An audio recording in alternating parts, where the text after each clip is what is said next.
Welcome to the Hank Cisco Show. Don't touch that remote, ladies and gentlemen. This show is here to help you. I gear my shows to help people. So I have lawyers, doctors, just about everybody. Anybody that's interesting and that can help the community. Now, we have a good community man here. So how many times you sit in church and you don't hear the preacher, or I'm not the preacher, but the priest or the rabbi or so, and go to the movies, can't hear. Well, stop it. Go get your ears checked. I was a policeman. You know, I think I lost my hearing on a pistol range when I first started. They didn't tell us to put any cotton in our ears or anything like that. Go pop, pop, pop, pop, pop, pop. You know, for almost an hour, 2 hours, and my ears would ring for weeks and weeks. So now I wear 2 hearing aids, okay? And so this show is here to help you. Now, you know, years ago, doctors used to come to the house and visit. They don't come to your house anymore. So we're coming into your house. And I want you to meet my good friend, Joe McManus, who is right here at Norristown, okay? The county seat right on Main Street. Joe, Hank, welcome to the Hank Cisco Show. Now, come on, baby. Tell me all about it. Tell me about the ears and all about, okay. Tell me first something about you. Okay, my name is Joe McManus, and I own Custom Hearing Aid Center, and I am board certified in what they call the Hearing Instrument Sciences. I've been doing this for 25 years. Been on Main Street in Norristown for 19. Wonderful place to do business. Right. And just a great business because you can help people improve the quality of their lives, because hearing makes people withdraw, social isolation. Right. So this is, it's a great business. I love it here. Right. And then your office is, what's the number? It's actually 254. It's East Main Street. It's right across from the iconic Zumo's Hardware. Well, they've been 100 years. And also, if you're hungry, you got a Mexican restaurant, and what other Asian? And if you want to get some tile for your countertops, there's Deso Tile next door. But yeah, it's I said. What's that Asian? The August Moon. Right. And it's funny. I bought the Manze building, M-A-N-Z-E building. That gentleman was a hat blocker for. Oh yeah, I remember years ago when I worked the beat and was a policeman in Norristown. And then what happened when JFK became president? I'm sure you remember. Right. He never wore a hat, let alone an outcoat. And that knocked the Stetson. Knocked the hat blocking business out. Right. And Mr. Manze at that time converted it to a dry cleaner. Right. And he had been out of there for about 10 years. I bought that building about 15 years ago, totally renovated it on the inside. And it's developed. Yeah, I think the Gallo brothers doing a lot of developing down there. Yep. Yes. It's a great place to do business. Right. So, like I say, if you get your hearing checked out and then get something to eat, you got 2 good restaurants. You got Lou's down the road, you know. So, now, all right, now, tell me, let's talk about the ears. All right, we use cotton fix and get water in our ears when we go swimming. What's a scoop? Okay, first of all, I'll tell you how hearing works. Hearing is a 3-part process. First part of it is visual, okay, because we all read lips and follow facial expressions, whether we can hear well or not. The second part is what goes on in the auditory system. This right here is called your concha bowl. What happens is sound hits this part of your ear and bounces into your first tympanic membrane, as we call it, the eardrum. Then it goes through a mechanical process, and it turns back into an electrical process. And this part right in here is called the organ of the corti. You've heard of collocular implants. This is the corti. And what happens is there's actually another tympanic membrane or eardrum right here that vibrates 1,000,000 times a second. Right here. Enlarged up there, right? Right. And then what happens in this organ of the corti, this looks like a snail here. This fluid rapidly goes back and forth. And right here in the dead center of it is 2 rows of hairs. And what happens is these hairs, just like these hairs, start to wear down. And when they wear down, generally it's the high frequencies that wear down, and the sound does not get transmitted up to the brain via the 8th auditory nerve. And to kind of bring it down to layman's terms, what happens is, if you ever broke your arm as a young man, they put your arm in a cast for 6 weeks, and then after 6 weeks, take the cast off, you're okay. Now, I want you to imagine leaving it into a cast for 2 or 3 years. When they took that cast off, your arm would be this wide, and it would atrophy. Right. And no matter how much therapy you did, you might get that arm to do this, right. but you're never going to get it to do this. The other way. So what a hearing aid does is it not virtually, but literally breaks the cast that's on the part of your brain that has been missing these frequencies. And the more you stimulate it with time, the better you hear. No hearing instrument can make you hear perfect. It's impossible. No. But it can make you hear better in most situations, right. Okay? So, and with today's technology, it's just incredible. It's incredible. Great, great. Mm-hmm. So that is the function of the ear. Now, one other thing is wax. Okay. What about wax? Okay, wax is actually a natural phenomenon. That's a protector, right? It's actually a protector. It's a but filter. It protects too much. So when it protects too much, the big mistake that people make is by using a Q-tip. Hello.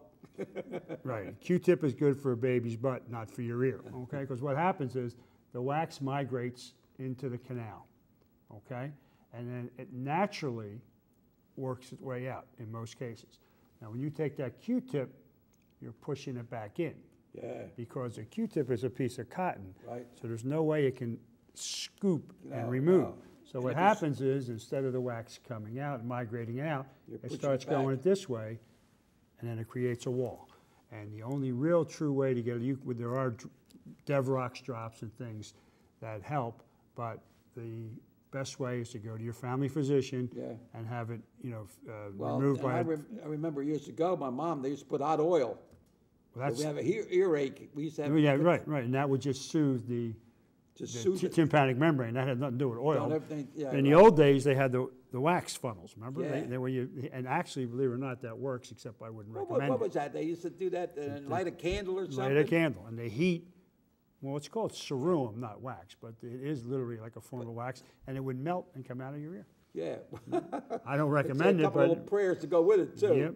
Yep. But I think a couple, I remember one I think was when I was in the Army or so, I think they used some peroxide. Peroxide, 2 or 3 drops of peroxide, and I hear it go... Yep, you actually hear the peroxide dislodge it up. It dislodges it, so it just comes right out. The simple thing to do is, if you have a little eyedropper, put a couple drops of hydrogen peroxide in a little tiny bit of lukewarm water, put it in there, and then you get a little bowl, and you just swish it out, and that prevents it. That doesn't stop it. Right, but it prevents it. Well, all right, now, what causes this hearing loss? Well, a few things. First of all, number one cause generally. Now, of course, you realize this isn't a medical opinion. This is a clinical opinion. But it's heredity. We're talking about the instrument itself. About the hearing, right. What causes bad hearing generally is heredity. A lot, in the journals, they'll say if the mothers have a loss, the sons will get it, and vice versa. Okay, that's an opinion again. And noise is the number one. Just as you're saying, one gunshot too close to your ear can cause instant damage. Then you have constant. Boom, yep. Boom, boom, boom, boom, boom. In the military, so many guys, like in the Vietnam or World War II, of course, in Korea, you're out there on those firing ranges and nobody paid any attention. And secondly, noise, like when Allen Wood Steel and all the steel mills, when there was so much noise, those guys working in there just did amazing amounts of damage. Noise, a noise 90 decibels, which is a smoke detector at 8,000 hertz at 10 feet. And that was in all those mills back in the day. If you're exposed to that for more than 20 minutes, you can get ear damage. Oh my God. So you can imagine some of these old guys back in the day, all that clanging and banging. But noise is number one, to answer your question. And ear infections, and anything, I don't know, not too many people get ear infections now, but I remember when I went to school, there was a lot of students would get ear, and I remember I got an ear infection the whole side of my head. I went swimming up there at the Green Lane, and that water was contaminated. Got a you know. parasite, right? Oh my God! And my ear was swelling up like that, and a heck of a time. So that between that and then when I became a policeman shooting it though, so Well, there's another interesting thing, diabetes. Type well, 2 I got that too. Type 2 diabetes definitely works. Slows things down. Slows things down. It has that most folks with diabetes over the age of 60 have some sort of hearing loss. And again, I say a lot of folks, medication and sometimes trauma, like a mild stroke. Right. Can damage Never know where it's going to hit. You never know what's going to happen. Hit the right. voice, Yep. the arm, left, right.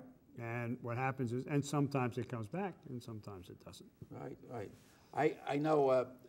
I was on a flight to California or someplace, and there was a baby in the airplane who was crying, and everybody was what's it? And here it's the pressure in the airplane. What's the scoop on that now? Well, it's pressure. It's like going down in water. I mean, there's only so far you can go down before before you can cause damage to your ears. Okay, that's why divers wear diving helmets. Okay, because it's pressure, and the cabin's pressurized and it's depressurizing as the plane is landing. So it's the same thing with a child, but a child can't do that like we can. Well, if you want to break it, you hold your nose. Or you can move your jaw, and it and it pops it, or you can just hold your nose and blow gently, not hard, and sneeze. Just give it. Or maybe swallow water. Yeah. Hold my nose and swallow water. Something. I'd try everything. Chewing gum on the airplane. Okay. So all these little tricks work. So, now, how do we protect ourselves? Well, I think it's important. We're so busy now with so many things going on, but you got to take care of your health. Oh, absolutely. Simple things. Well, one of the now with the iPods and all the gear that all the young guys, the young kids and college kids and young adults are wearing, they're limiting that now to 80 decibels. Alrighty, but before, you could walk down the street and walk past a young person, and you'd be able, they have the earbuds in, and you could hear the song they were listening to. And that type of exposure. Now, the industry is cutting down on the output of these electronics, so you don't do damage to yourself. Because there's a constant beep, beep, beep. Yep. So, it's the best thing is just, again, if you are a pistol shooter, I go to the pistol range, you wear head protection. If you're hunters, hunters should absolutely wear them. Anybody that's around firearms should definitely have hearing protection. And believe it or not, when you're running something we do every day, never think about it, is a lawnmower.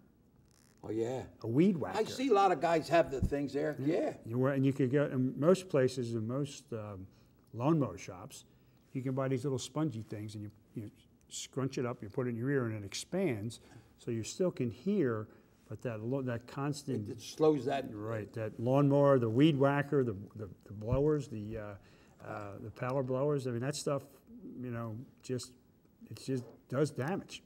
Yeah. Well, we know that there's a lot of advancements in the hearing aid itself, and that's your bag, right? I hope. I remember my first hearing aid. I put it in there. I get from the veterans at the Army Hospital, and I call it Army Hospital. They call it Veterans Hospital. Well, so and I said I want the smallest one. I said, well, look, I don't care as long as I can hear,